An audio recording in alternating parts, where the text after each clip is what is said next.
6:30. Mary, you had someone you want to announce to do the Pledge of Allegiance? Yes, Hayden Henzo. She can come up to the microphone and introduce herself, and she'll lead us in the Pledge of Allegiance. Hello, I'm Hayden Hinzo, and I'm here from Patriot Elementary to talk about my experience at Camp Keep, along with my friends here from Patriot, Ruby, Athena, Chase, and I. So if you would please turn to the American flag. Salute. Pledge. I pledge allegiance to the flag of the United States of America and to the republic for which it stands, one nation, under God, indivisible, with liberty and justice for all.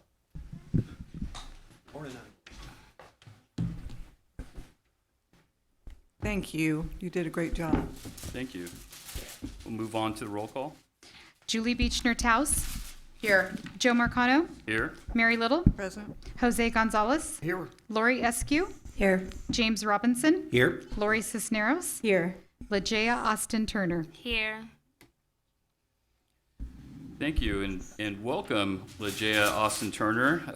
You're our new student representative. You'll be joining the board through May of 2026. So everybody welcome Legea Austin Turner. And jump right in. Moving on to 1.4, adoption of the agenda. Is there a motion to approve the agenda? Motion. Is there a second? I'm sorry, my bad. We're not on the minutes yet. Got it. We're just approving the agenda. So there's a motion, there's a second. Any discussion? Who did we get the motion in the second from? It was kind of all together. Second was me, I believe. Mary, you were the... Correct. Okay, thank you. All those in favor? Aye. Aye. Any opposed? Any abstentions? Motion passes. Moving on to 1.5, approval of the minutes from the regular board meeting held on December 9th, 2025. Was there a revision, Lori, that you wanted to speak to?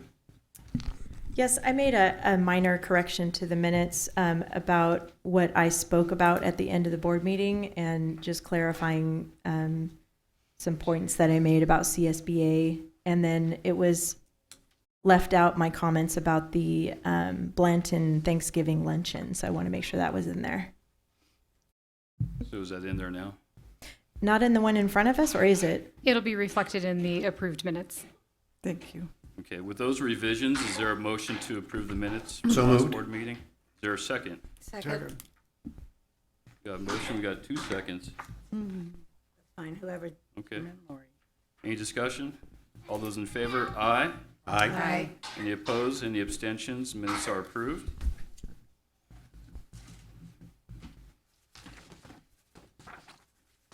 Moving on to 2.0, public comments. Any public comments today? Yes. How many speakers do we have?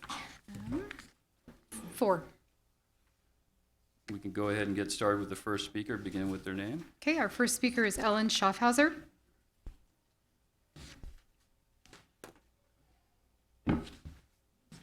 Hello. I know all of you received a letter from me over the Christmas vacation, so now you know who I am. And I've been coming here for actually a number of years, but on and off. I understand that the topic of PragerU is going to be coming up in this session. And I've actually been reading many things from PragerU for a number of years. And I've been very impressed on a lot of things. But I do want to say a few specific things that I'm not too impressed with if you're going to think in terms of some type of curriculum or introduction. And Prager University Foundation, known as PragerU, is an American 501c3 nonprofit. And it's a media organization that creates content promoting conservative and pro-capitalist viewpoints on various political, economic, and social topics. So I would think that's going to be in whatever books, curriculum, and as I've read over the years, there's many times a pointedness that deals with that somehow our country doesn't have morals and values when it comes to particularly left-leaning type of subjects. So I do, and he mentions also, and I listened to Prager himself, he mentions quite often about atheists and basically they're godless people.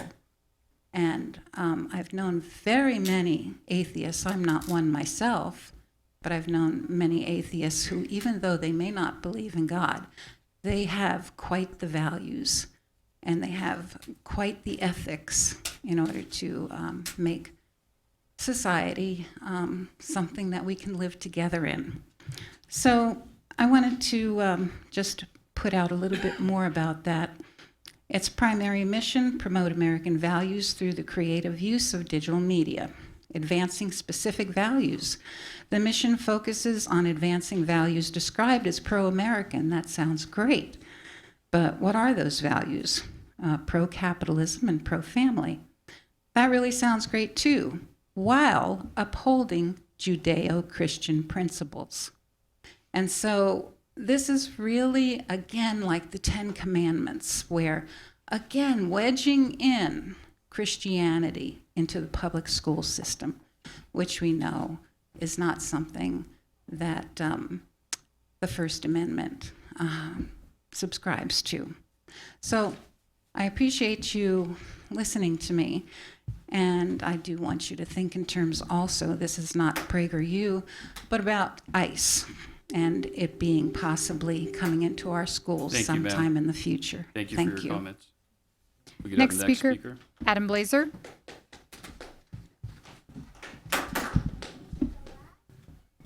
Could you hear me? Hello, my name's Adam Blazer. I was born and raised here in Bakersfield.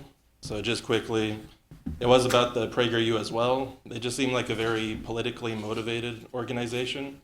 So I don't really think they'll responsibly present information to children. Or I think it's just wrong to present information like that to children because I think their motivation is political. I don't think it's really to help the children.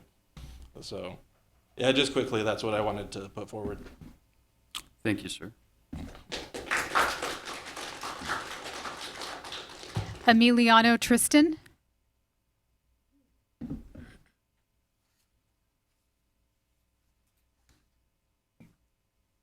Hello. Hello. Hi, my name is Emiliano Tristan. I received my education within the Kern County. I'm a proud parent within the Bakersfield City School District, and I strongly disagree with the implementation of all and any PragerU PragerU material within the classroom. I believe that PragerU is a company that spreads misinformation and right-wing propaganda. They continuously disregard scientific data about multiple subjects like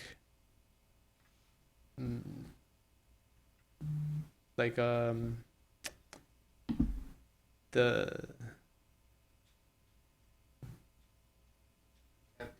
everything basically, climate change and just values in general, just misleading information, and yeah, that's about it. Thank you, sir. Yeah.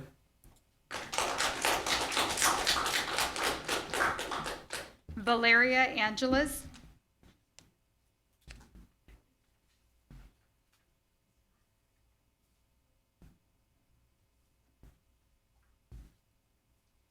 Good evening. So again, this is addressing the PragerU partnership. Okay. First of all, I can't believe I have to say this, but schools should only be partnering with reputable educational organizations. Not only is PragerU a for-profit content machine, it was quite literally created by Dennis Prager, a talk show host, not an educator, not an expert in educational topics, but literally a puppet of the Trump administration and key agent and speed running this country into an authoritarian fascist regime. PragerU is created and developed by influencers, not educators. So instead of partnering with an influencer company that makes $60 million a year, we partner with actual universities with credible credentials and unbiased educational materials. Since its inception in 2009, PragerU still hasn't tracked its effects on student achievement. Why? Because they don't actually care about helping your students. An entity who genuinely cares about your kids will collect data to improve upon its practices, but PragerU doesn't do this because it only cares about profiting and convincing people like yourselves that they're legit.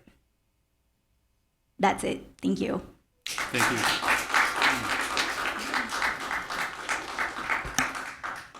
Moving on to We have one more speaker. Oh, one more speaker? One more speaker. Paul Okay. Linfesti.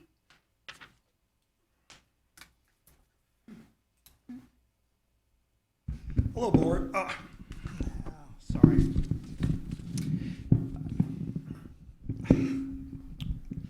Yeah, I'm a little tall, so I have to adjust. Okay. So tonight we are scheduled to hear a presentation of PragerU. For PragerU Book Fair in a Box. Keep in mind that Prager University isn't an accredited academic college at all. As the Americans United chair Rachel Laser said, Prager was part of a, quote, a shadow network of Christian nationalists and their political allies who are working to destroy public education and church-state separation. They're trying to ban books, prevent public schools from teaching lessons about race, sexual orientation, gender identity, and even menstruation, and encouraging teachers to pray with public school students while displaying the Ten Commandments and In God We Trust in classrooms. Last night at the Kern High School District Board meeting, a concerned citizen read off the statistics that showed how LGBTQ students continue to face more bullying than other students. They are more likely to commit suicide, drop out of school, and less likely to attend higher learning. Therefore, I would like to recommend that the district consider a supplementary book by another Prager. Sarah Prager wrote this book, Queer, There, and Everywhere, 23 People Who Changed the World. It's a history book of people who have been able to thrive under hostile conditions. It's targeted towards high school students and won't conflict with the Board of Education's policy against sexually explicit materials. It just does not exist in this book. It's a basic history book. It doesn't even contain any explicit pictures for members of the public who want to snap photos of them and show them off at board meetings.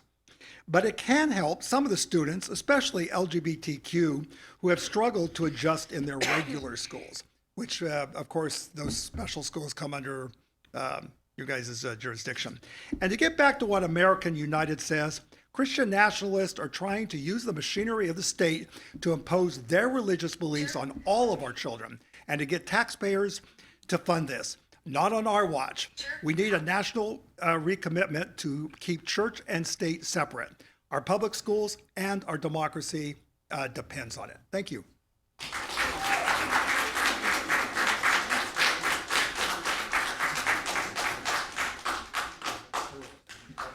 Thank you. Moving on to section 3.0, we have three presentations this evening. We'll start with the first presentation regarding California Teacher of the Year, Dr. Douglas K. Fletcher.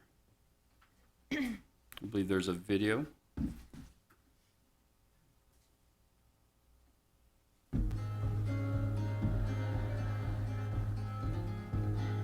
My passion is really in garden education and making sure that kids have access to fresh fruit and vegetables, that they know how to grow their food. I'm very inspired by Alice Waters and her edible schoolyard movement, and I really wanted the kids at BCSD to have a garden.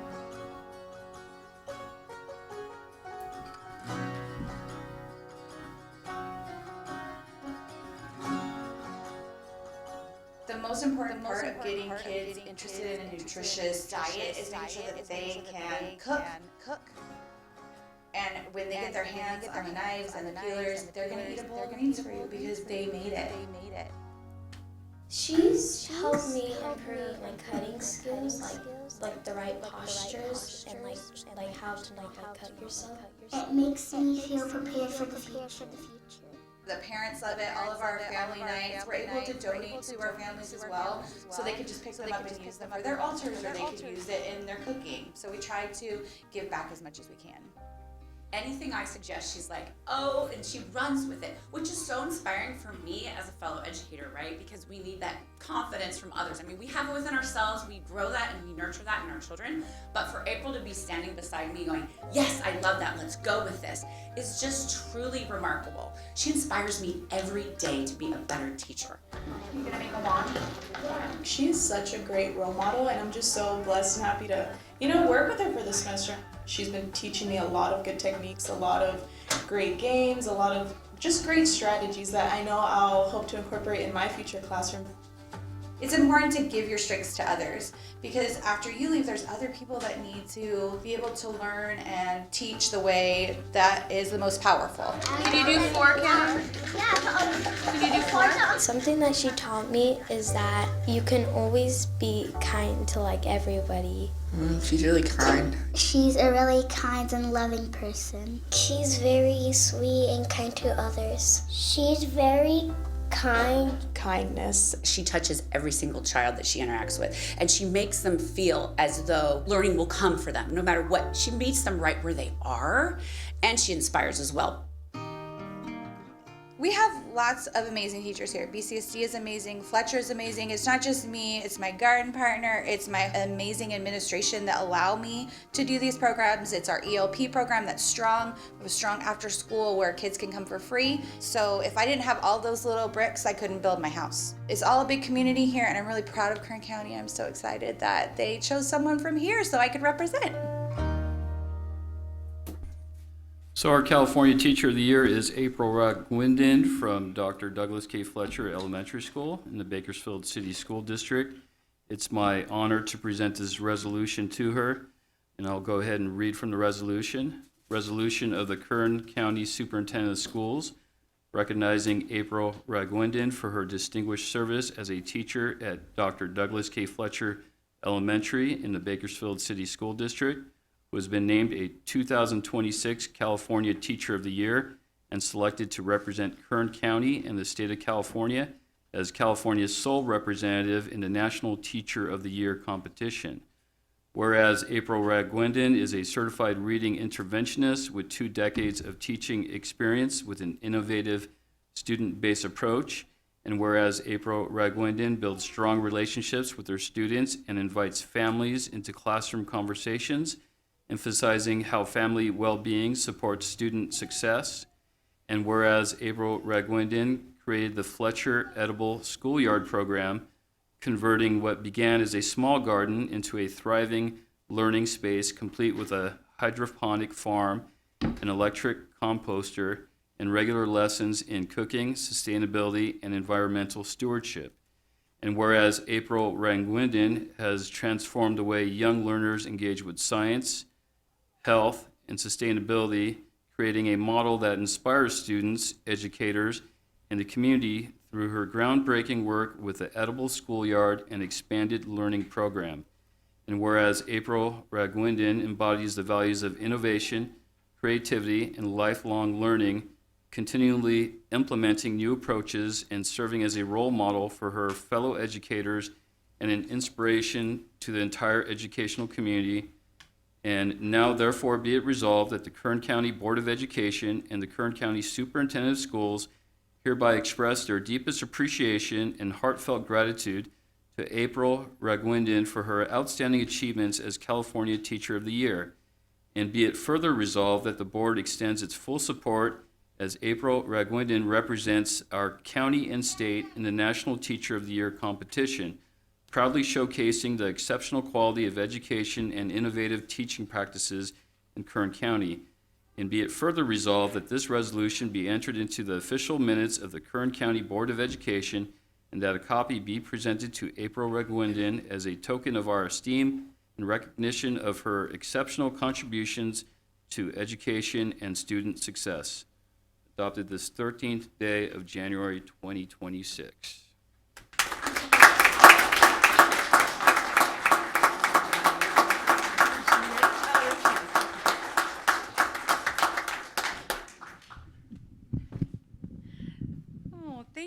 much. Thank you for inviting me here tonight. Like I said in my video, I'm really excited to represent our county and our state in the national competition. And thank you for supporting schools and students every day. Thank you.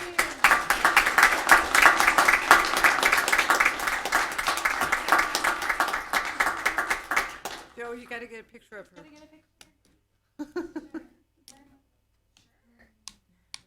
Congratulations, that's so awesome. I love your presentation.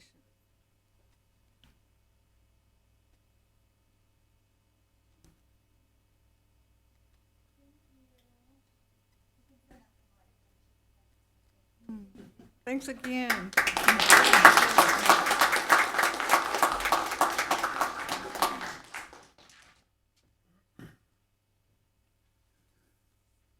Moving on to 3.2, we have the presentation regarding PragerU Book Fair in a Box, resources for the RISE Alt Ed program. Thank you, President Yes. Marcano. Hang on just Yes, one thank- second, and we'll do a quick introduction for you. In California, each local education agency is required to use core curriculum, which is State Board of Education adopted foundational instructional materials aligned to the Common Core standards.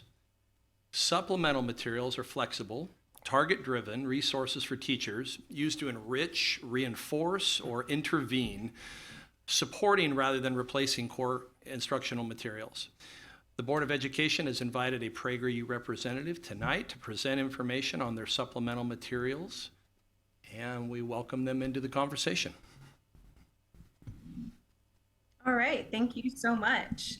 Good evening, everyone, and thank you for having us. It's an honor to share with the Kern County Board of Education today, and we truly appreciate the opportunity to support the students and educators you serve. My name is Kelly Iannuzzi, and I am the manager for school district outreach here at PragerU Kids. I bring with me 15 years of classroom teaching experience, most recently with the Los Angeles Unified School District. And my name is Selena Lewis. I'm the Education Outreach Specialist here at PragerU and serve as a PragerU Kids personality. So you may recognize me in some of our shows. I love that our shows are helping kids learn, laugh, and explore new ideas every day. So let's talk about what PragerU actually is. PragerU is a nonprofit organization whose mission is to promote timeless American values through digital media and educational entertainment. Everything we create is designed to help people grow intellectually and personally while upholding the principles our country was founded upon. PragerU Kids is the leading educational platform for pro-America, engaging content for students. We offer thousands of free supplemental videos, books, worksheets, and lesson plans aligned to state and national standards. And we equip parents and educators to teach American history, civics, financial literacy in a fun, more meaningful way. Yes, and PragerU is also an approved educational resource in multiple states across the country, including our newest state partnership, Utah. With growing adoption across public education settings, our resources are built to support, not replace, what teachers are already doing, giving them flexible, high-quality supplemental tools that can plug into existing instruction. That is correct. And here is a snapshot of our partnerships of the audiences that these resources have served nationwide. In 2025, PragerU content received nearly 1.5 billion views with more than 13 billion lifetime views. PragerU Kids content alone has surpassed 100 million lifetime views. This is a helpful snapshot of the scale of engagement across schools and families. Alongside that, PragerU Kids offers more than 850 free educational resources, lesson plans, worksheets, books, workbooks, and much more, all available as downloadable PDFs. These materials are designed to seamlessly supplement any existing curriculum, giving teachers high-quality options they can integrate immediately. These resources provide ready-to-use support that elevate instructions without adding any extra workload. That's right, and we offer a comprehensive library of educational series spanning grade bands K to 12, all the way K through 12, all designed to be visually engaging and aligned with widely recognized educational themes. But for Kern County, we wanted to be intentional. Today, we're highlighting a curated set of resources designed to support your court and community school settings. The shows we're highlighting today focus specifically on financial literacy, entrepreneurship, practical life skills, and America 250 civic content, because these topics are especially powerful in helping students rebuild confidence, envision opportunity, and understand their place in a larger story. At the heart of our work is the belief that freedom begins with knowledge and confidence. When students understand how money works, recognize their strengths, and see that they can build something meaningful for themselves. Through these lessons, students learn not only how to plan for their futures, but also why America's history, ideals, and freedoms matter as they grow into responsible, contributing members of society. Now, the first area that we're going to focus on is financial literacy with our series Cash Course. These are vibrant, teen-friendly videos that break down financial literacy and economics in a way that feels clear, relatable, and real. Cash Course teaches the kinds of skills that many students need immediately: how budgeting, loans, and interest work, what credit is, and how to make smart decisions with the money they earn. And because each episode is only about 5 or 6 minutes long with free accompanying supplemental lesson plans and worksheets, it's easy to use in a lot of different ways, as a quick lesson, a discussion starter, or even independent work paired with a worksheet. So we do have a little trailer to show you, so let's watch.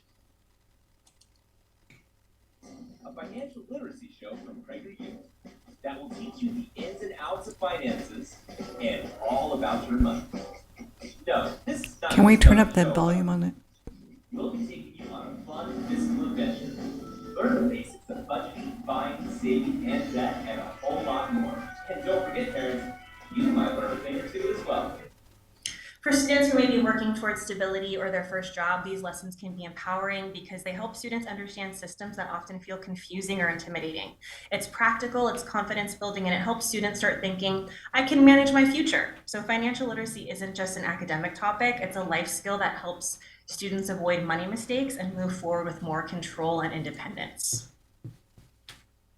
After building practical money skills, we also want students to see real examples of what's possible, especially for students reimagining their future. And that's where our show, The Hustle, comes in. This is one of our most powerful resources because it's both inspirational and aspirational. The Hustle is an entrepreneurship series where teens build their own businesses from the ground up, starting with an idea they care about, and then learning how to turn it into something real. This matters because entrepreneurship can feel like an accessible pathway, especially for teens who don't yet see themselves in traditional academic tracks or who feel like past choices have limited their future options. Let's watch a trailer. Eric Carbone, and on this season of The Hustle, we're hitting the road to find America's next generation of young entrepreneurs. I wanted to pursue the career and do what I love and what I have a passion for. And this is it, my second home. This is amazing! I started having fun doing it and making good money. I decided that I should turn it into a business. From Las Vegas to New York, North Carolina to Texas, I'm meeting young innovators who are turning their passions into profits. Say I want to make $30 an hour. I ended up profiting about $30,000. You're on track to do upwards of $1 million this year. It's an all-new season of The Hustle, and trust me, you won't want to miss a second. What's especially impactful about what's especially impactful is that your students are watching peers achieve greatness. They're not listening to an adult telling them they can succeed. They're seeing teens their own age take initiative and learn from mistakes and keep going. And that does something important. It helps students start thinking, I have strengths, I have ideas, I can build something meaningful. Supported with free supplemental lesson plans and worksheets, this series naturally opens the door to great classroom conversations about goals, resilience, and what it looks like to create opportunity no matter where a student is starting from. And to support the day-to-day life skills students need to thrive, we also offer our how-to series, life skills and character development for teens, especially students who are working to rebuild stability and direction. These episodes tackle the kinds of things that are rarely taught explicitly but matter deeply for student success. How to present yourself professionally, how to interview and follow up afterward, how to build strong work habits, take responsibility, and become more self-sufficient. These skills aren't just nice to have, they're foundational. This series also supports what your staff is already doing, helping students develop the habits and mindset that lead to better decisions and smoother transitions into work and adulthood. And when students start mastering practical steps, one skill at a time, it builds something powerful: competence, confidence, and hope. And with America's 250th birthday on the horizon, PragerU is celebrating in a big way by creating resources that help students reconnect to the ideals that help shape this country and see themselves as part of that story. A great place to start is our civics quiz show, Street Smarts, a fast-paced, laugh-while-you-learn quiz show that teaches the fundamentals of American history. Please have some government, respect or and leave the room. And citizenship in a fast way that feels fun and accessible. What I appreciate about this show is that civics can sometimes feel abstract or disconnected from real life.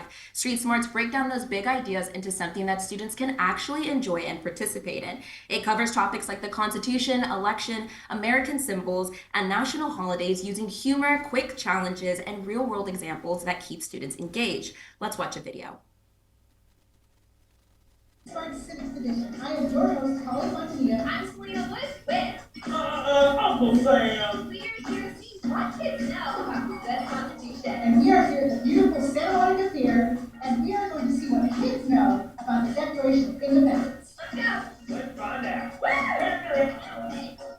This is such a fun series that I love, and I love that it supports something deeper that matters in the re-engagement setting, belonging and identity. Many students are working to rebuild their sense of direction and connection to schools, to community, and to their future. And civics education helps students understand not only how the country works, but how they can fit into it. It reinforces the message that they aren't defined by their past, they're citizens with a voice and a future role to play.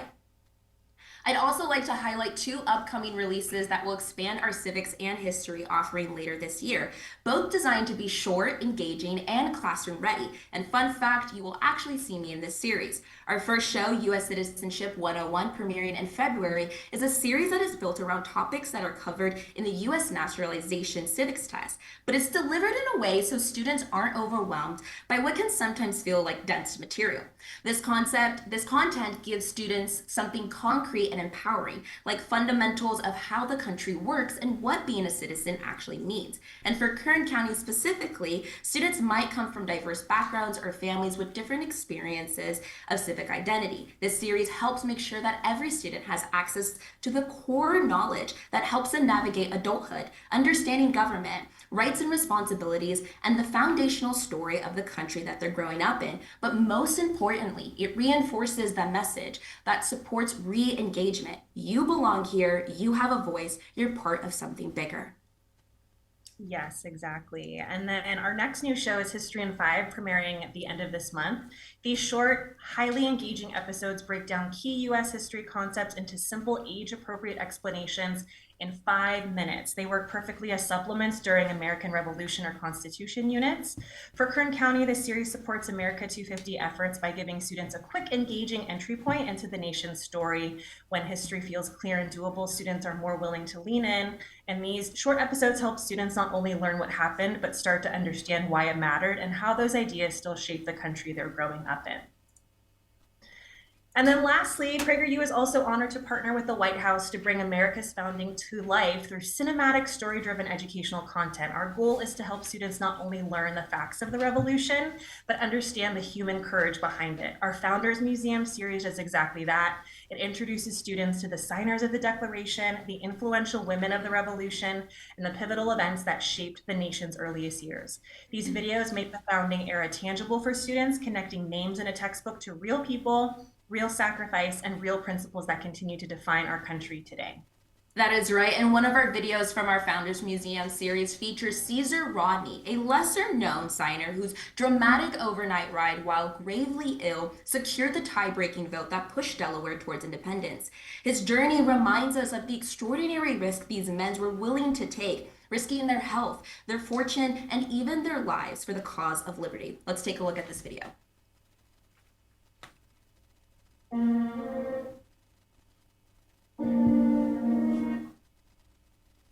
I am Caesar Rodney, Delaware, sheriff, soldier, and the man who rode through a thunderstorm to cast a single vote.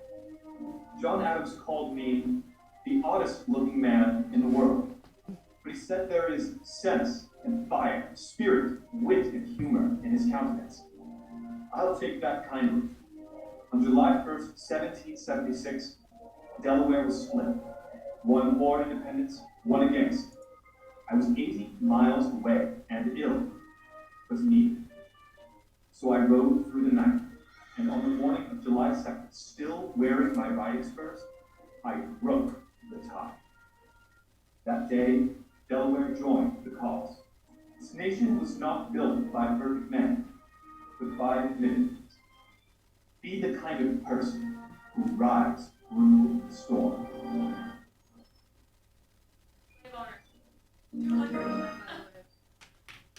This is such an amazing video, and in Kern County, where many students are rebuilding their confidence, their identity, and their sense of direction, these stories can be especially meaningful. They remind students that America was shaped by regular people who faced real hardship and still chose courage, responsibility, and purpose. And that wraps things up for us today. Thank you again for your time and for everything you do to serve students across Kern County. All PragerU Kids resources we shared today are completely free and publicly available, and you're welcome to explore everything on our website at pragerukids.com. We'd love to partner with Kern County on adopting a focus segment and can follow up with standards-aligned resource sets, whether it be just financial literacy or a full bundle, based on what's most helpful for your schools. We are at your service. So thank you so much again. Thank you. Thank you. Thank you. Thank you. Did they leave? Did they leave? Oh, there you are. They're still here. Oh, do we have questions? Here you go, ladies. So Christian Shannon's here to field any questions that anybody has about this presentation. If you have a question, you come up to the podium and state it. Instead of heckling from the crowd. Are you taking questions from the public? Are we taking questions from the audience? I was thinking from us. Just the Or introduction. Just from the board? Oh, Yeah. okay. Yeah, it's usually us. Okay. Thank you, ma'am. You can sit down. But I had a question. It's legit. Just one. Sure, just one. Thank you. I'm a veteran, so I appreciate that. Thank you. Since PragerU is not an accredited university or a university at all, and since PragerU doesn't believe in science or diversity or factual history, why should we trust you to educate our children? Thank you. Sorry,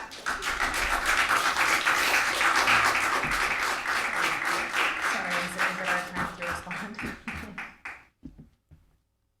Okay, you're on. Kelly, you want to answer that? Yeah, absolutely. So yeah, we are a digital media nonprofit, and we are, we don't hide the fact that we are a nonprofit organization rooted in Judeo-Christian values, and we're transparent that this shapes how we approach topics like character, civic responsibility, and the American founding. And that's how we approach civics and history. We do it in a historically grounded way that takes the founding era seriously, reflects the worldview the founders were actually living from. It's also an undeniable historical reality that many of America's founders were Christian men, shaped how they understood natural rights and human dignity, moral responsibility, and it's influenced the kind of nation that they set out to build. So that perspective is woven throughout America's founding, tradition, and civic language. And that's how we teach history. Our main focus, especially with PragerU Kids, is teaching history. And we teach civics as well. And we do have PragerU Maine that touches, different topics, whether it be politics or science. But on the PragerU Kids side, we showed you a sample of what we'd like to share with your students: financial literacy, entrepreneurship, things that will help them be successful in life. Thank you. Thank Any you. questions from the board? I have a question about what you just stated, Kelly. Thank you for that. Do any of the materials that you offer teach Christianity?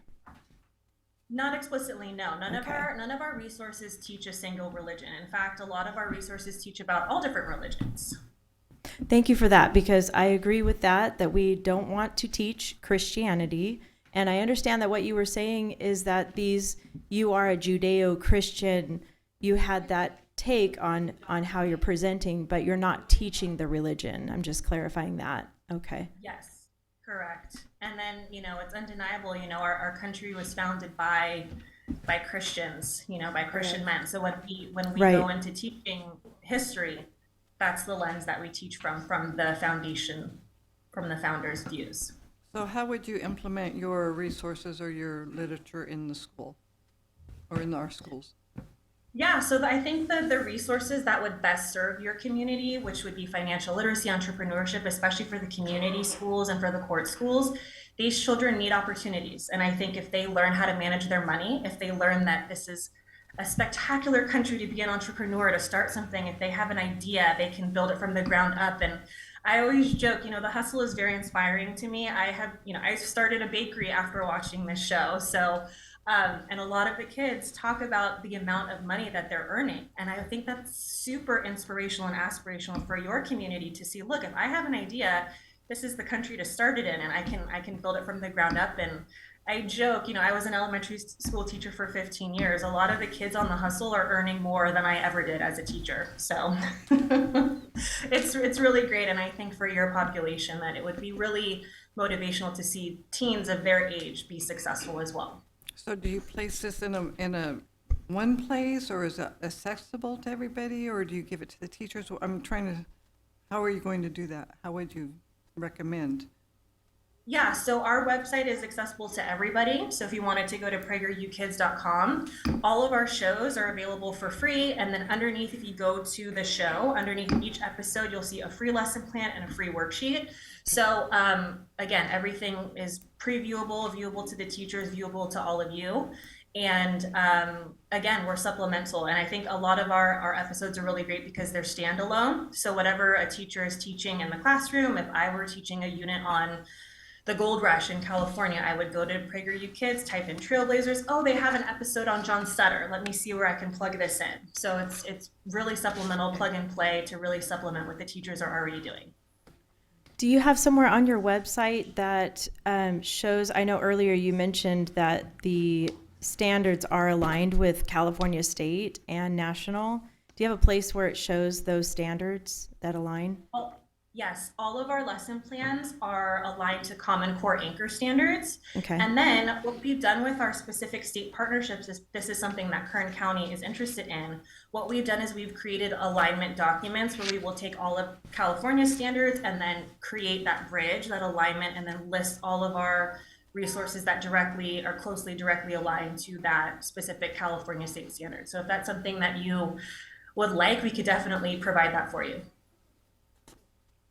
And Yeah, we would like that. I see people nodding over here. So just to see that document, that would be great. Absolutely. Thank you. So Kelly, just to reiterate, you mentioned that your suggestion for Kern County would be along the lines of financial literacy, entrepreneurship, things like that. Would you call this pro-capitalist? Well, I definitely think that this is the country that shows that anything is possible. So anything that students can create from the ground up if they want to start their business, then they definitely have the ability to do that. And those shows just show students what the possibilities are in this country. So not only from the entrepreneurial, the imaginary standpoint, but also from the responsible stance side of handling your finances responsibly. Yeah, absolutely. And that's where our Cash Course series comes in. We have episodes on how to budget, how to read a pay stub, taxes, and that's just also being a responsible citizen as well. So I think our financial literacy series really does equip. I wish I had had a financial literacy course when I was in high school just to teach me about credit and interest. And I think that really sets up students to enter into the world at least with some sort of financial literacy foundation. So in agreement with some of our earlier speakers, yes, we are pro-capitalist. All right. Now, as far as the financial literacy aspect of things, or the entrepreneurship of things, do the other family members normally get involved with the student with regards to helping them develop some of these skills, helping them to develop some of these ideas? Is that something that you've seen? I mean, the kids don't do it all on their own, do they? Well, no, I know I always say that the parents are the first teachers. So if they have that foundation at home, that's fabulous. And then we just help to support that as well. So, we work with school districts, we work with homeschool families, and I think we're just a great supplement for anybody who really wants to supplement whatever they're teaching, whether it be homeschool, family values, or in the school setting as well. Would you consider that pro-family? Yes. Okay. Yes. Also, to some of the statements that were made earlier. So overall, you think PragerU is kind of pro-American? I would definitely say so. Yes. I would say so too. Thank you very much. Kelly, I see. Pro-white American. Kelly, Kelly, I have a Can question. we have some order, please? You guys had a chance to speak. Have some respect so we could speak. You could put your name on there, sir. Sir? Sir? Sir, can we have security escort this man out, please? Shut us all down and took all of our voices away, and now you want to sit here and Thank you, be sir. another coward and kick somebody out who's challenging. Thank you, sir. You had a chance to speak. All you had to say was you didn't want to hear our voices, and you waited until Okay. everybody left, and like a coward you are, you came in and decided to talk at the very end. You don't like what I have to say because it's true. You're a coward, and you silenced everybody in here who's trying to talk about. Gonna take a recess. We're gonna take a recess.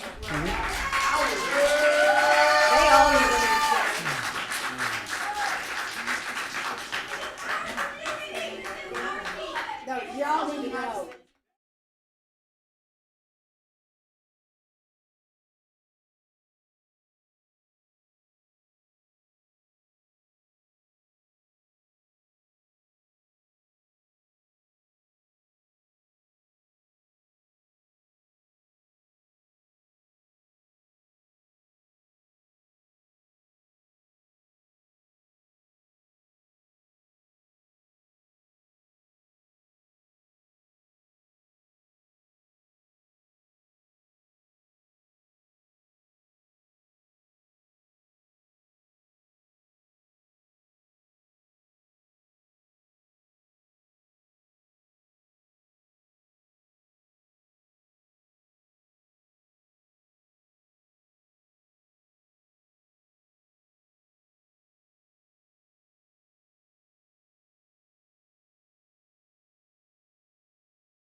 Very clear, you sign up prior to the meeting. That's how an orderly meeting is conducted. And that is what disorder looks like. I'm sorry, sir. We back on the record?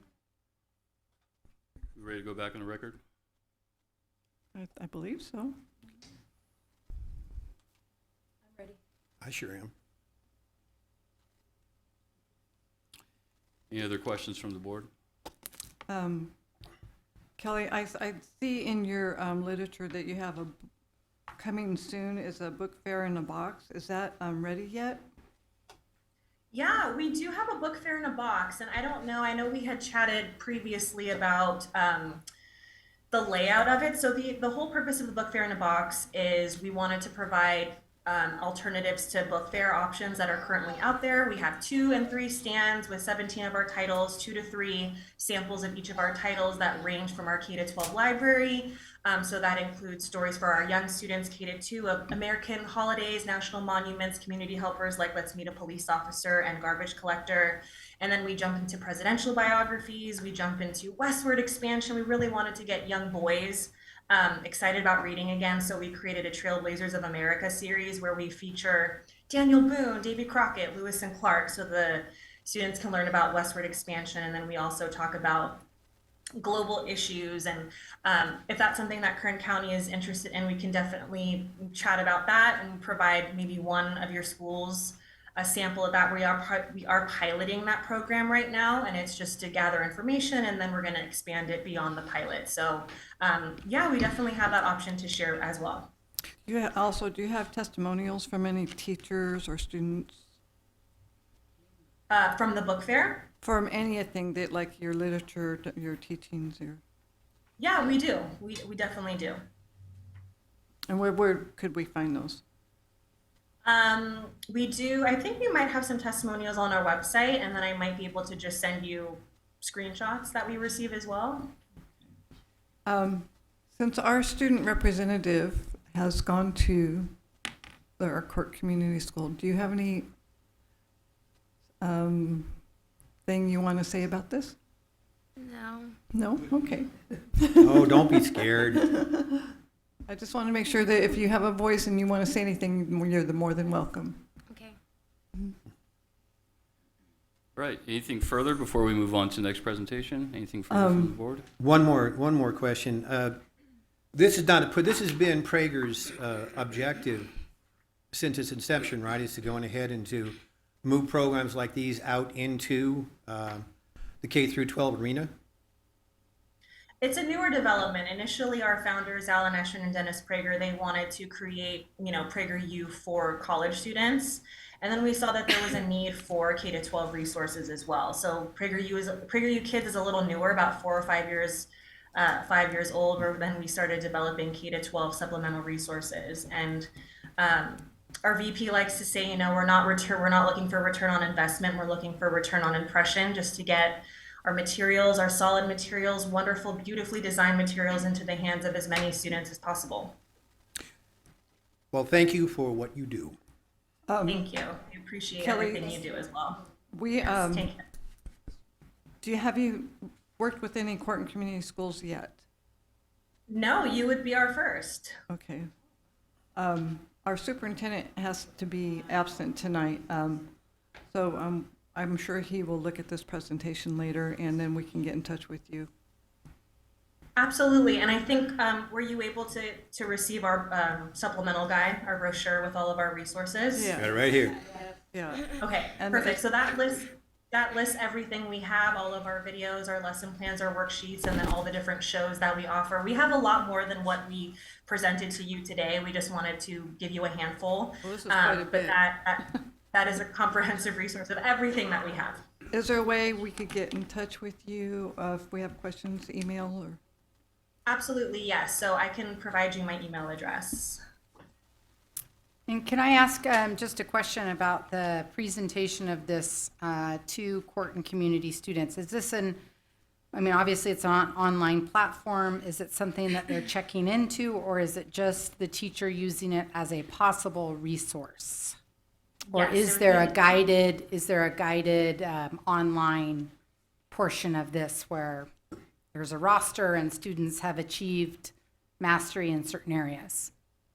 Well, the components that we showed you today are purely, teacher-led, teacher supplemental. We do have an online financial literacy course where students can receive half.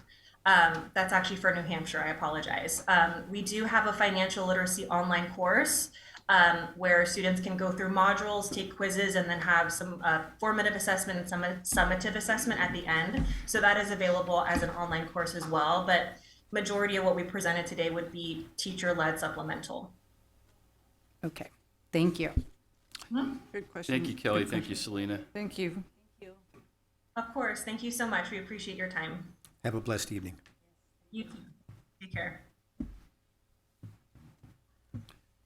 Moving on to 3.3, presentation regarding Camp Keep. Are we ready for that? We have Russell Sentis here. Yes. Thank you, President. Is this on? Our assistant superintendent. Test. I don't think that's on. Try this one, Russell. Got it. We're good. All right. Thank you, President Mercado. Thank you, Board, for allowing me to present on Camp Keep today. So, change of pace. Camp Keep is our current environmental education program here in Kern County. It's a wonderful, wonderful program. It doesn't matter where I go. On Fridays, if I'm wearing my Camp Keep gear, or if I'm on the Central Coast with my Camp Keep gear on, somebody wants to stop me and tell me a story and tell me about the wonderful time they had there. So it's a wonderful program. So this here is our description of Camp Keep, so I'm going to give it to you in a nutshell. Camp Keep is a residential outdoor science program that brings hands-on, standards-based learning to life while fostering environmental awareness, personal growth, and lifelong memories. We offer 2 camps. So we have one by Camp Keep Ocean Campus is in Montana Deo State Park. Our program supervisor is Elizabeth Roberts, and there's a total of 14 employees that work there. The unique thing about Camp Keep is they have a first day of school and a last day of school every single week. So there's a lot of emotion that goes on the first day of school, and there's a lot of emotion that goes on the last day of school, and the growth in between is phenomenal. So here's a picture of Ocean at Campfire, and this is a picture of Camp Keep by the Sea Rancho Ochoro, where our supervisor is Elalina Emmerich Keller, and she has 15 employees. So they are small but mighty. They do a lot with a small crew. So Camp Keep attendance for the 25-26 school year, we have 113 schools attending. There are 3,400 kids that will attend Ocean, 4,300 kids that will attend By the Sea. We have 200 in the summer program, and out-of-county students about 271 for a total of 8,171 students that attend Camp Keep. Yeah, it's great. We have a lot of impact. That's why it's so popular and comes back with great tales. And then the adults and chaperones that attend, we have 1,342 adults that go and interact with our facilities over there. Can we go? You can go anytime you want. You're all invited. I want to go to there. The 25-26 program highlights, we had our COSA certification the last 2 years. Last year, By the Sea went through it. This year, Camp Keep Ocean went through it. It is a very rigorous certification. To run an outdoor camp, you have to be COSA certified, which is the California Outdoor School Association. So what they do is they come to camp, they live there for 3 days. 4 people from up and down the state representing COSA, and they go through the whole entire camp from bottom to top with a fine-tooth comb. Both camps, different people evaluated both camps, but in my exit interview at both camps, it was unanimous by every single person that these 2 camps are the model of what outdoor education should look like for the state of California, which was a great pat on the back to our program supervisor. They do a wonderful job. We've really worked hard this year on internal collaboration with our curriculum instruction team. We had a lot of PD rallied around NGSS and making sure we build those bridges with those science standards. And so that alignment is there. The professional development has been amazing too. We also implemented a white glove service with our maintenance and our transportation team. Our Camp Keep Ocean campus was built in like the 70s. So corrugated metal on the Central Coast with the ocean breeze, it doesn't do too well. So we are constantly having to provide maintenance to that camp, but you get that camp feel when you go because of it. And really a shout out to KETN on working closely with us on the how-to videos on how to attend camp, how to be at camp, and what to do while you're at camp. We are looking to expand this summer too to KCSOS programs, our SPED program, our foster program, migrant program, and then possibly our court and community if we can get them approved to travel to the Central Coast. So we really worked hard last year to get our foster over there, and they had an amazing time. For every foster child that goes, it has to be approved by a judge for them to leave the county. So it's a feat to get them over there, but we are working really hard every year, starting at the beginning of the year, to get these kids over there. And you said you got them last year? We got them last year, Okay, the foster awesome. kids over. Was that the first That was time? the first year, yeah, Awesome. yeah. And so for many of them, they'd never even been out of Kern County. So Oh, being on the so ocean cool. and That's so touching their feet in the sand was amazing. Yeah, just them getting off the bus was amazing to watch because they were just like in awe of everything. Yeah, it was great. And then we also have a Camp Keep Foundation that does a lot for camp. We changed our funding model last year. So before, what we would do is we would send scholarships to students to go to camp, but it didn't impact many kids. And when you broke it down for some schools, they were getting like $16 a kid when you divided it up amongst their 6th graders. So we as a foundation came together and said, we need to do a model where every kid can get an experience. So we call it the Camp Keep Experience now. So we do a large annual project, curriculum support, and staff professional learning. That way, everybody can interact with Camp Keep, not just select kids that get a scholarship. So school districts are able to figure a way. I've worked with a lot of school districts on how to fund it, get creative on how to fund it. So it's been a good addition. And then we have our Sparkling Image and our Keep Calm event. That's our fundraising for the year. Our Sparkling Image was the week after the fair. We were strategic this year by doing it that way, but that was the first day it rained in Kern County. But I want to That's a good thank name for it then. yeah. I want to thank the community and the staff and everybody because we ended up raising $11,000 even with the rain. So it was an awesome fundraiser, and they are really a good supporter of Camp Keep. And then this year, on April 18th, we have our 2nd annual Camp Keep open house, where we open up the camps on a Saturday, and anybody from Kern County can come over, and anybody from the Central Coast can come over and visit. And we serve lunch and just let them explore and see what camp's about. Yeah, so Let's go. you're invited to that Okay. too. Road trip. Yeah. Putting in road trip. 18th. That's a Saturday. So I wanted to use, it's a Saturday. I wanted to also use this platform to just give a plug out to our website. So if you're listening to this and you want to learn more about Camp Keep, please visit the website. It's robust. It has a lot of information on there, a lot of how-to videos, a lot of things that you can interact with. And then also, I'm going to show our new Camp Keep video. We updated the Camp Keep video from the old one. And so this is the new one that has our By the Sea camp involved too. So let me see.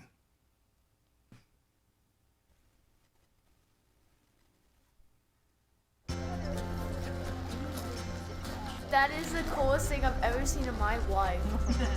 For more than 50 years, a visit to the Kern Environmental Education Program, or Camp KEEP, has marked a signature field trip during the final year of elementary school in Kern County. This is a ghost shrimp. The ghost shrimp. It has become a rite of passage for so many students in our community. In fact, it's estimated that approximately 250,000 youngsters have benefited from the program over the years.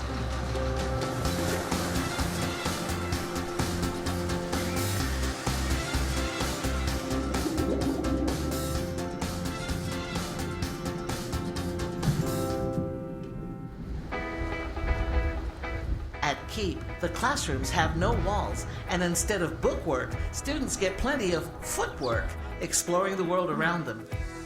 KEEP's first director, George Houghton, explained in an interview with the Bakersfield Californian in April 1969. The program revolves around three main concepts: the land, the life, and the people. These concepts will be studied through field trips and by first-hand observations and the use of the environment as a laboratory. Bruce Crawford, then Assistant Superintendent of Education Services at the Kern County Superintendent of Schools, was the brainchild of KEEP. In 1968, he shared his vision with County Superintendent of Schools Harry Blair that every local school child should have access to outdoor education opportunities. After much research and Superintendent Blair's blessing, KEEP held its first session in 2 locations in April of 1969. One site was at Camp Condor near Pine Mountain Club. The other was at Tehachapi Mountain Park. In the spring of 1971, KEEP was consolidated onto a 10-acre plot on Keene Ranch in the foothills east of Bakersfield. Dignitaries gathered to officially dedicate the campus as the Bruce M. Crawford Outdoor School. In an article published in the Bakersfield Californian, Crawford explained that a novel feature of KEEP was that it was designed with mobility in mind. The secret to our ability to move the school to an area that is understudy is that its support facilities are on wheels. When we move, depending on the season or the subject's demands, we simply pull mobile units to a new site. True to its transient nature, in fall 1971, KEEP was relocated yet again to the Central Coast, where it became KEEP Ocean. A temporary site was operated at Hazard Canyon within the Montana de Oro State Park before moving to its permanent home in spring of 1972. KEEP Ocean operates in the same location to this day. As the popularity of the program grew, so too did the need for additional space. In 1987, a second campus was established in the Sierra foothills near Glenville. The camp was operated on the grounds of YMCA Camp Dixon, which KCSOS purchased in 1990 and officially renamed it KEEP Sierra. A third campus, KEEP Cambria, was added in 1992 through a partnership with the Bakersfield City School District. Because California's Central Coast was a more popular destination for local schools, KEEP Sierra was closed in 2003 and programs were condensed to the 2 coastal campuses. In August 2018, KEEP was on the move again as KEEP Cambria was temporarily relocated south to Arroyo Grande and became KEEP by the Sea. The campus has since relocated to its more permanent location, nestled amongst the foothills of the Cuesta Ridge in San Luis Obispo. Oh, that's a crab. Yeah, dude. It's hot. It smells weird. It's a rock. One of the #1 goals is giving our guests that once-in-a-lifetime experience. Right now, while the sun shines on the top of the sea is bright. But as you go down, it gets darker and darker. I get to have them feel like scientists, feel like explorers, and we actually explore, and we actually make discoveries.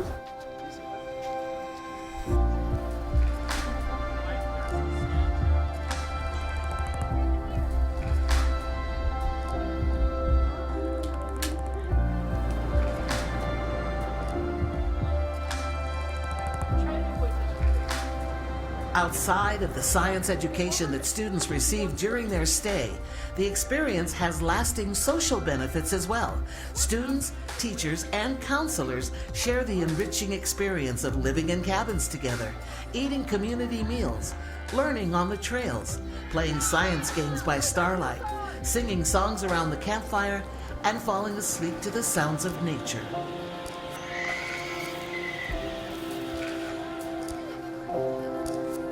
For many students, it is the first time they are away from their parents for an extended period. For others, visiting Keep is the first time they have the opportunity to see the ocean, hold a snake, or climb to the top of a mountain.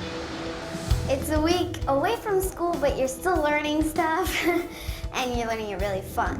Tide pools, animals, like these little fish that's less than an inch. They're hard, very hard to find. And then mud flats, I just like the creatures inside and stuff.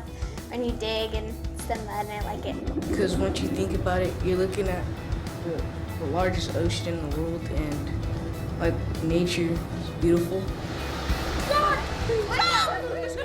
Countless friendships and memories have been made over the years at Keep. It's truly one of the jewels of Kern County education programs.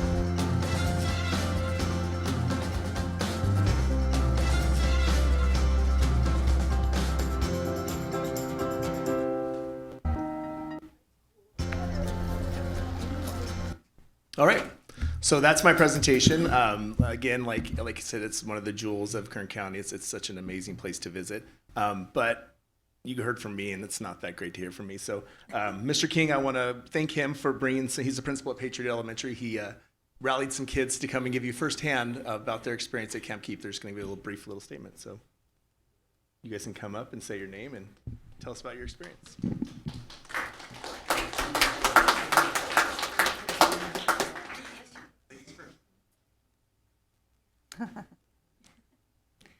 Hi, I'm Hayden Hinzo, and my favorite experience at Camp Keep was most likely how we got to disconnect from electronics and how we got to explore nature. I also loved how we got to carve pumpkins, because we did go the week of Halloween, October 31st.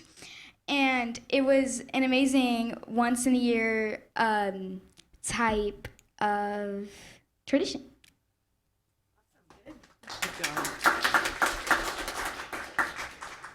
Hi, my name is Ruby Mondragon, and my favorite memory at Camp Keep was probably all the activities and crafts we got to do.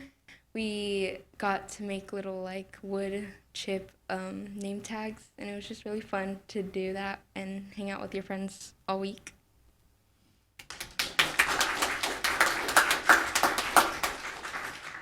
Hi, my name's Athena Snavely, and I think personally my favorite thing that we did there was the field trips. I really liked when we went to Moore Rock and the mud flats, because we got to dig and find worms. So cool.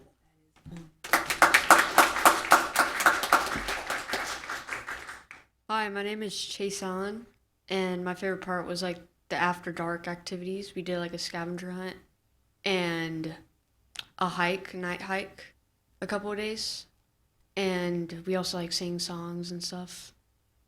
And I also liked when we went to the tide pools, which was nice. Nice.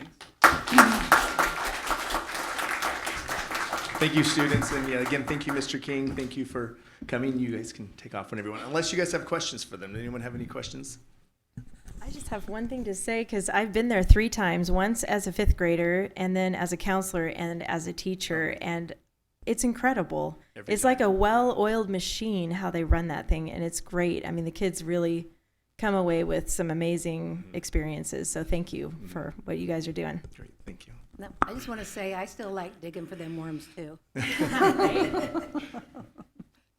And what'd you do with them after you caught them? Set them free. Got your release. Yeah. And you're always invited. So Well, anytime you thank want to go over, No. you're more Now, than do welcome. the teachers live there all the time? Or are they No, live right there? They live in, some live in Los Osos, some live in SLO, some live in Atascadero. Some are from Cal Poly SLO, as they're biology students. So they all live over on the Central Coast. I think one of our cooks actually is from Bakersfield and lives here and commutes. We did recently just get a new staff member. She was commuting from Bakersfield because she liked it so much.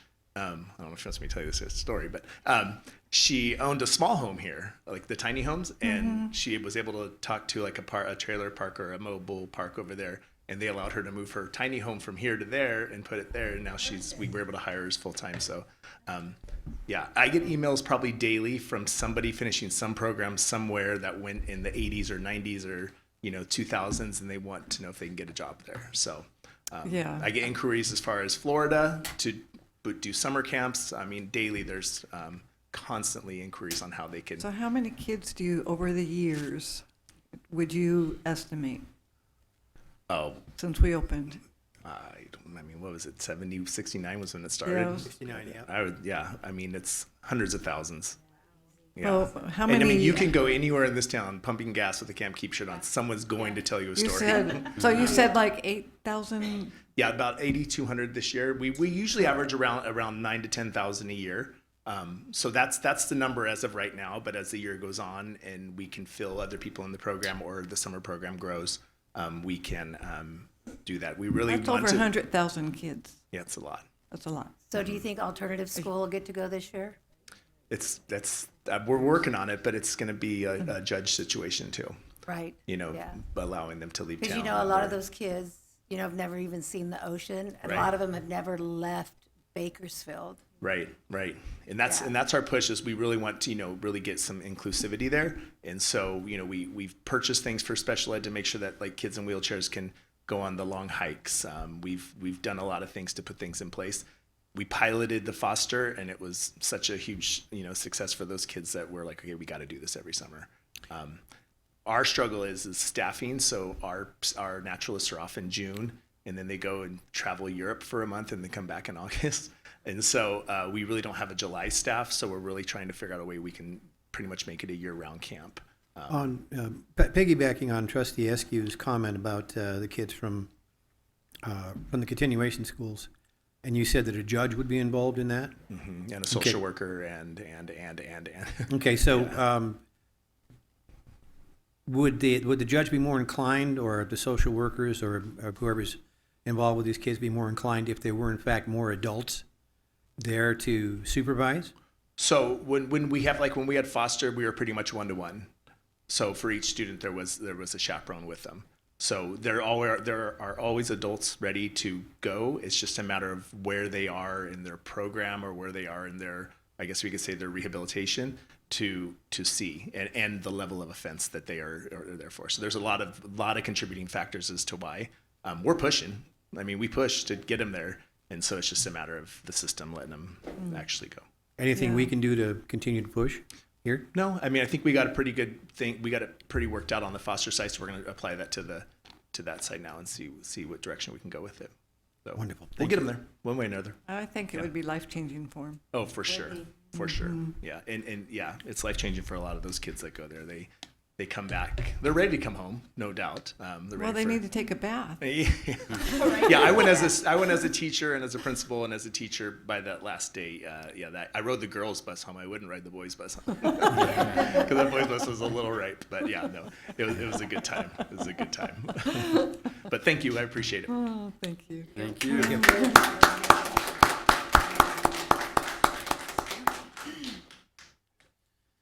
All right, moving on to 4.0 action items, beginning with 4.1 consent agenda, approval of the graduation diplomas. Is there a motion? I'll move to approve.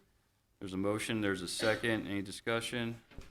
All those in favor? Aye. Aye. Any opposed? Any abstentions? Motion passes. Moving on to 4.2, we're going to table 4.21 until the next board meeting in February due to time constraints. So we're going to skip. We're going to move on over to 4.22, annual resolution of support for the Kern County Bar Association for the 2025-26 mock trial competitions. So moved. Second. Okay. I don't think any action is required on this one. No, it's just an action item. Okay. there a vote required for this one? No. Moving on to 4.23, accept and file the Williams Act Uniform Complaint Quarterly Reports. Also no vote required, is that correct? Accept and file. Okay. So moving on to 5.0, report of the County Board of Trustee members. Members will report on various topics. Let's start with Trustee Robinson on the end there. Thank you, Mr. President. December was a really, really fun month for me because I had 2 trips to the Kern Academy of Arts and Technology down here, matter of fact, right around the corner from here, which is a private charter school. Recently, the charter was renewed, and this place is absolutely fantastic. We went back for the Christmas program as well, and really, really marvelous. The overall vibe of that particular campus is not to be believed. So if you have an opportunity, if you're looking for an alternative place to send a child, if you have one, I would strongly suggest that. That is a very, very good organization, and they're filling up fast. Getting back to some of the events of tonight, I apologize for my own language whenever I use profanity, and an apology is required, but I would like very, very much to stress that we do not promote the kinds of profanity in here, particularly when children are here, that we witnessed tonight. I believe that everything is spelled out on the website as to how you come in and put your name down so that your voice can be heard. And we have many, many experienced people who have come here and have contributed using that system exactly. So if I would hope that we would have a little bit more of a robust response next time that happens, instead of allowing somebody to use this as a platform for profanity. I realize that we deal with a number of issues that people often find frustrating. We find them frustrating too. We find people's reactions frustrating, but we do our best to go ahead and observe decorum. I mean, we have to. We're a board. And I don't think it's too much to expect the same thing from the people who attend here, particularly when younger children are here. Who was the first lady who spoke this evening, ma'am? I believe it was you. What was your name again? Ellen Schaffhauser. Yeah, Ms. Schaffhauser, I have something for you, by the way. It's a copy of the Constitution. I have 2 of them already. Oh, okay. I was wondering because you had made a reference to the First Amendment about separation of church and state, and there's nothing in the First Amendment regarding the separation of church and state. Not in any way, shape, or form. There's no wall between church and state. There's nothing in the First Amendment that says anything about church and state. And we also had some comments about fascism. Looking that up, fascism is a mass political movement that emphasizes extreme rationalism, militarism, and the supremacy of the nation over the individual. Now we get to the last word, and it completely torpedoes the idea that America or that the current administration is fascist or promoting fascism, because America is all about the individual. That's why everybody gets a chance to come up and speak, as all of you do. Many people speak rather eloquently. As a matter of fact, I've had my mind changed on a couple of things because of things people have said. But I would like to go ahead and point out that I'd really like to see more of a position from people that are standing up in opposition to some of the things that we have put forth here. I'd like to see them come up with, well, what is a solution, other than to just sit there and say, well, whatever it is, we're against it. We don't want this. What are you offering in its stead? What are you offering as an idea that might go ahead and help to advance a more appropriate and helpful agenda as far as education is concerned? Because we hear protests all the time. That's what we're here trying to do, is figure things out. But the idea of having no position and just resorting to opposition, it's cantankerous.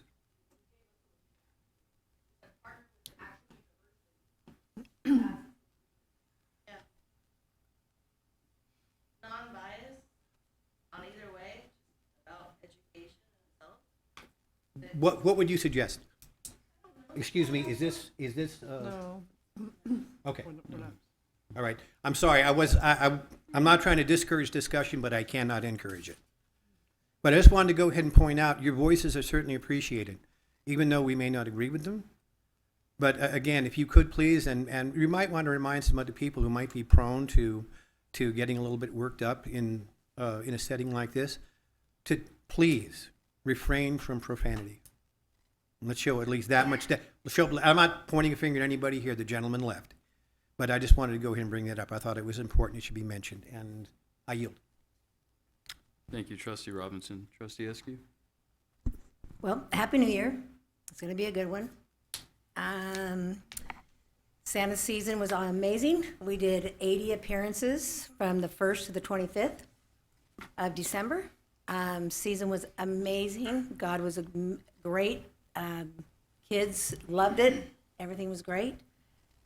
Steve, I made it to COM last day.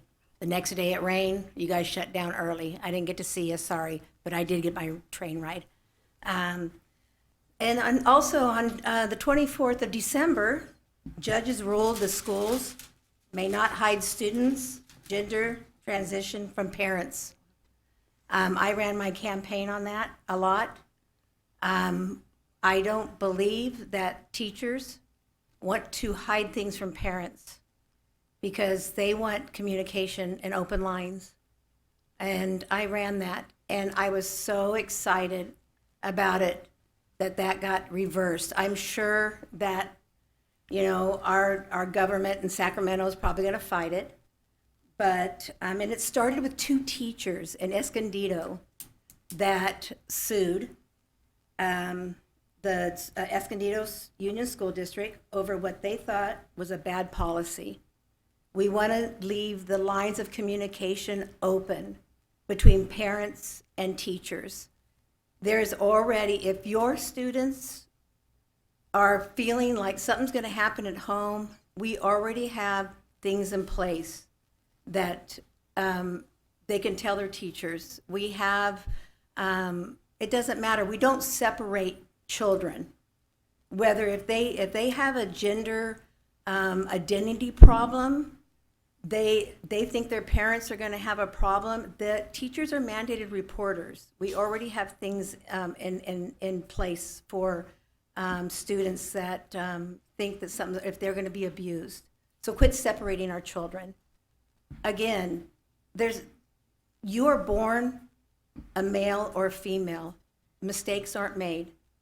If you are having a gender identity problem, seek appropriate help. You're beautiful the way you were made, and we love you the way you are made.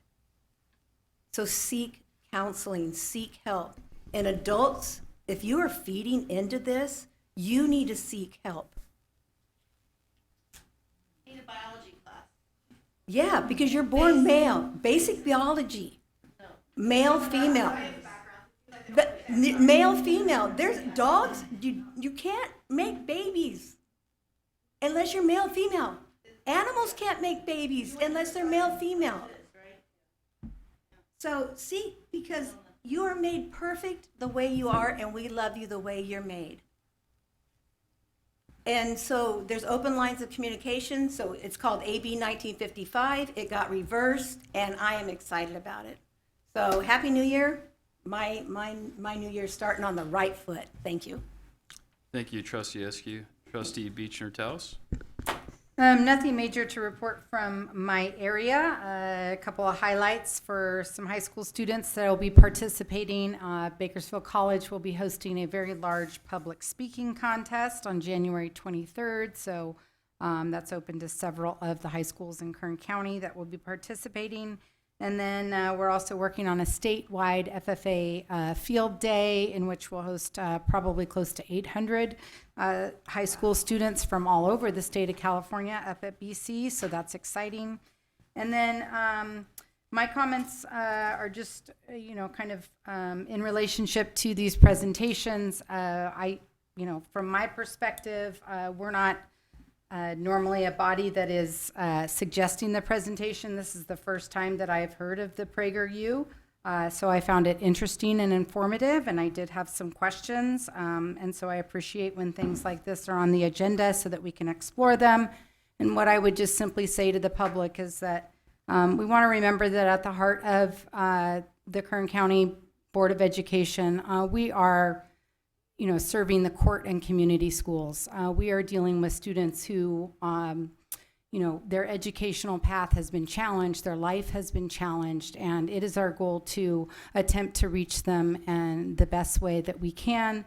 And so I do appreciate being able to look at certain avenues of sharing that information, because again, these are students that have faced some of the greatest challenges. So I appreciate that being on the agenda. And with that, I will pass it on. Thank you. Thank you, Trustee Beecher-Taus. Trustee Little? Thank you. Welcome our student representative, and you came in with a bang. Good meeting to start with. Centennial High School did take first place in We the People competition, and they beat out the impressive Arvin High School. So that was quite a feat, so I give them kudos. The presentation tonight I thought was very informative, and I didn't pick up at all that they're going to be teaching any type of biblical history or swaying anyone with a religious content, and she even said that they do bring up other religions. And as Trustee Beechner Town said, that we want to help students, and we have a population that has been dramatically hindered in some way or another. And the CAS course, I took a cash course, a finance course when I was in high school, and that I didn't have a parent that told me anything. It saved my life, because I got married right out of high school, and if I hadn't taken that class, I would have not known how to manage my household. If I had a class like that that told me how to hustle and do something worthwhile with my life, I would have grabbed onto that too, because I didn't have a parent that told me anything on how I was going to be raised and what I could do in life. And I was pretty much floundering, so I got married,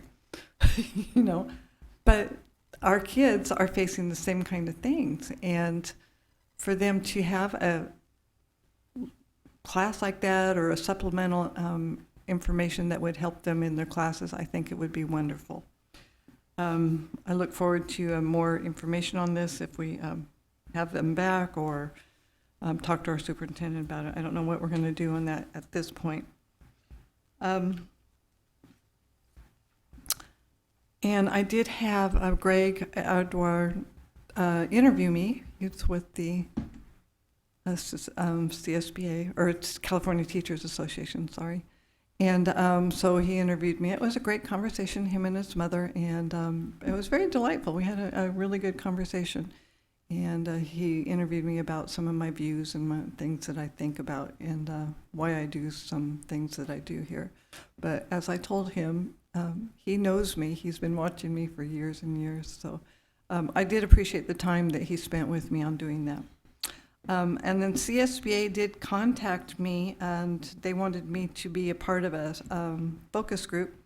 And it was called Students in Focus Series, and it will result in a research brief that they hope to be useful to superintendents and trustees in our districts. And they asked me questions about the importance and effectiveness of court and community schools, and how they enrich the lives of our students that they serve.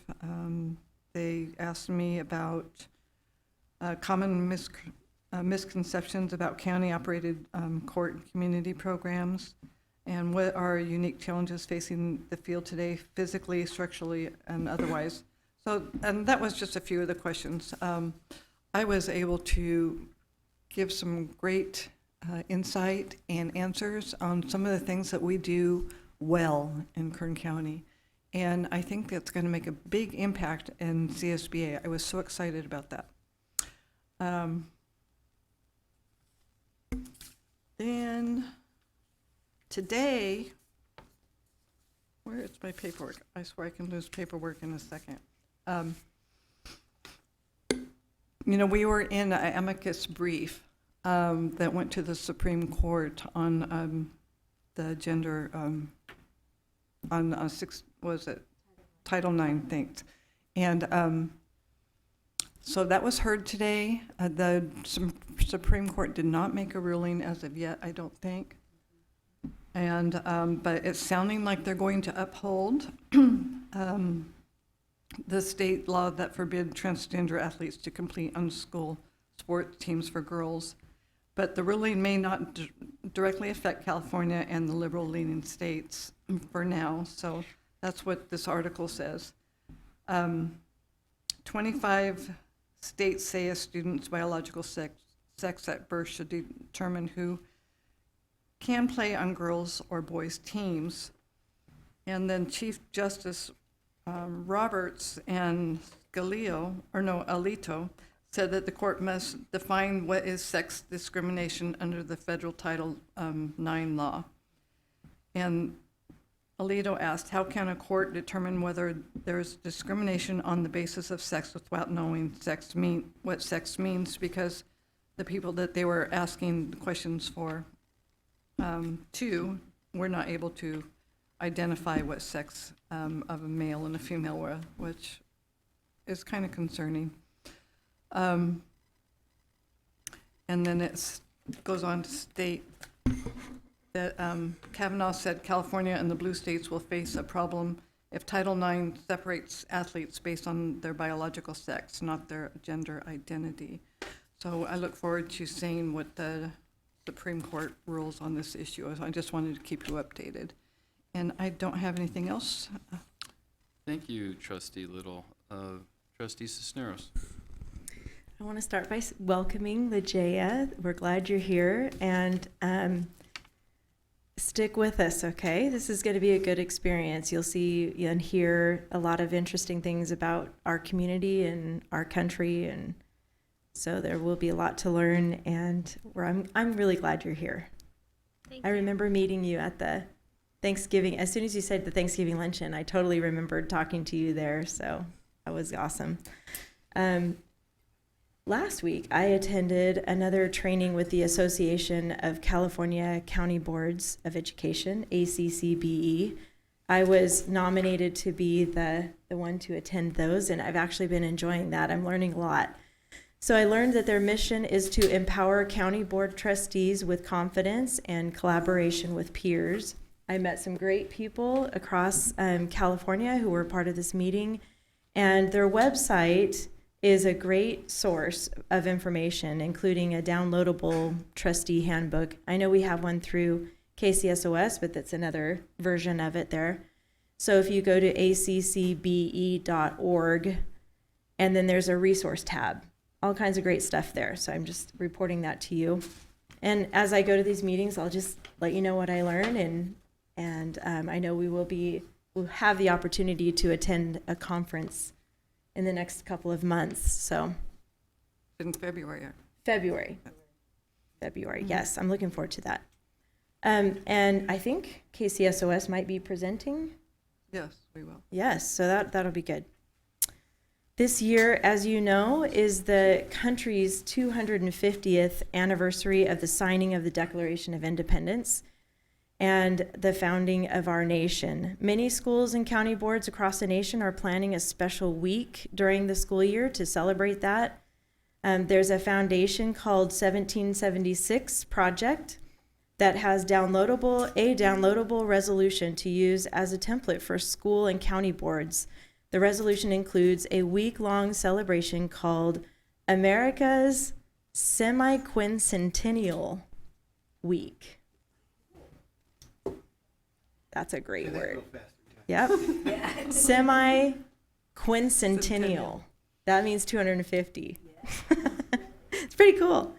Where staff and students and families engage in patriotic assemblies, lessons on the Constitution and founding documents, projects honoring veterans and civic leaders, and activities celebrating America's history, achievements, and future.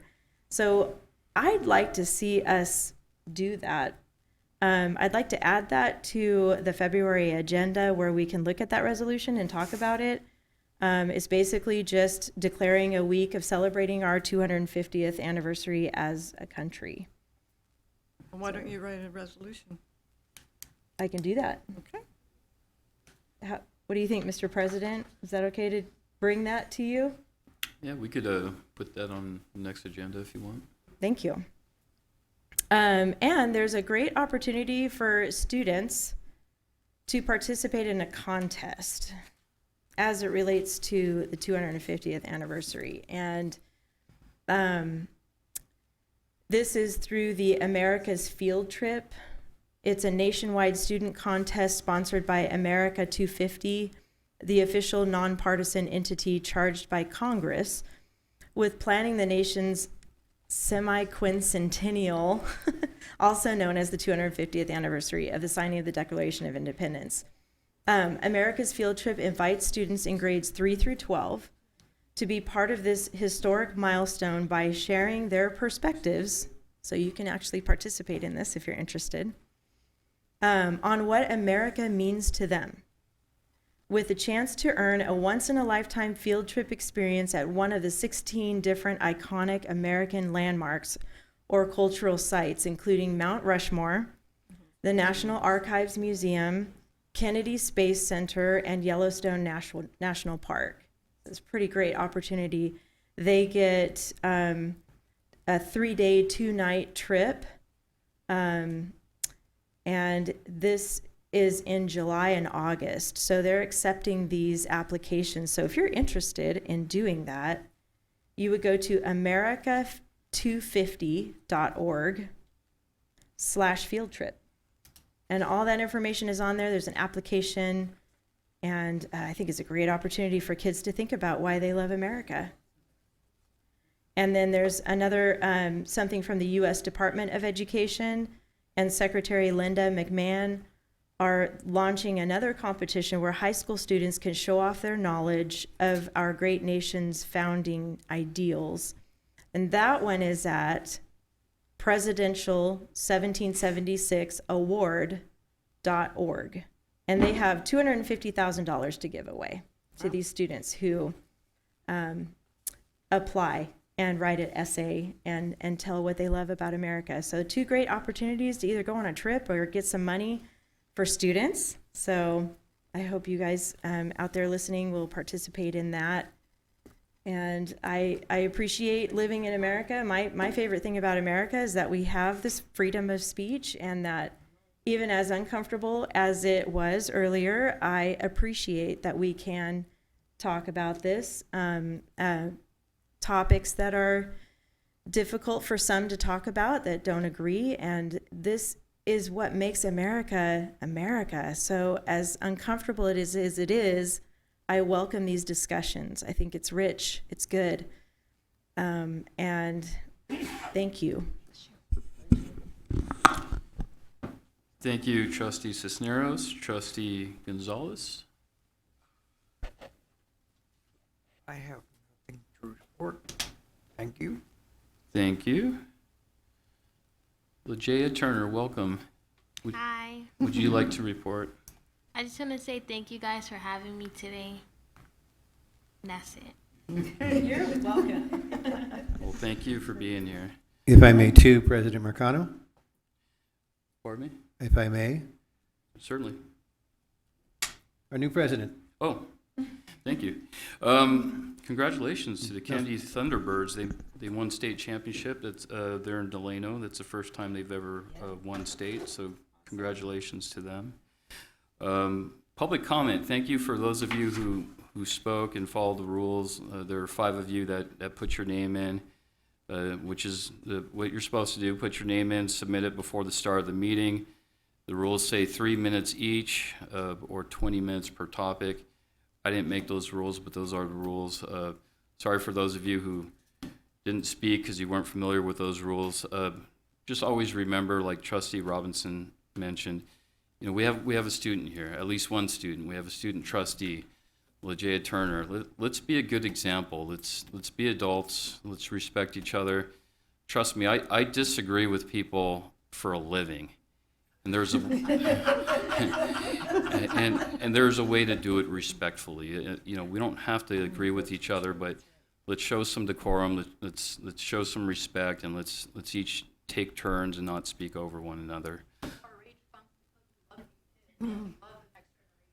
Thank you, ma'am, and I welcome you to speak at every meeting. You know, just follow the protocol that's in place. That's all I have to say. Thank you, everybody, for being here. Moving on, are we going to skip the next section? The superintendent comments? No report from the superintendent. No report from the superintendent? Okay. So 7.1, items to be considered for next agenda. Lori, you had a resolution you mentioned that you wanted to put on Yes, next please. month's agenda. What was that resolution? It is, sure I get the right name here.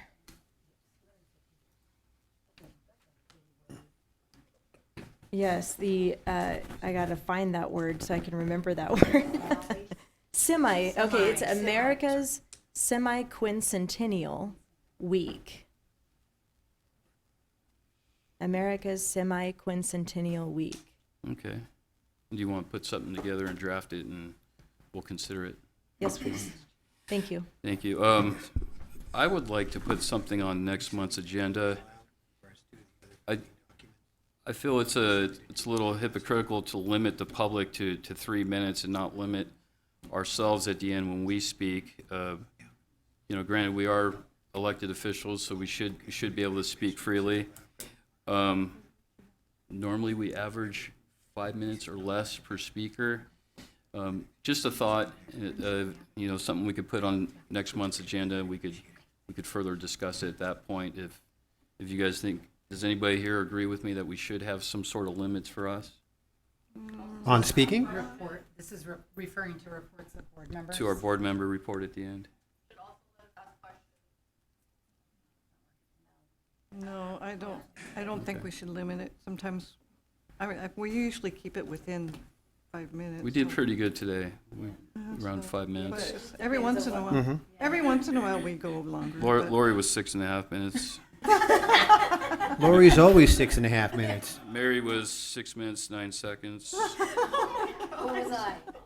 You timed us. Oh my God. Lori, you were 3 minutes, 4 seconds. Yeah, I did good this time. And Jim, you were at 5.5 minutes. Jose wins. Jose does win. And Julie was at 1 minute, 45 seconds. Julie won. No, I don't think we should do it because sometimes we're short, sometimes we're not. It's just a Okay. yeah, all right. No, I don't think the public should ask questions. Okay. Well, I want to make sure that they know that they can email us at any Yeah, time. you can email us. You know, if at you have any something they time. want to talk to me about, I would love to talk to you, Okay. so.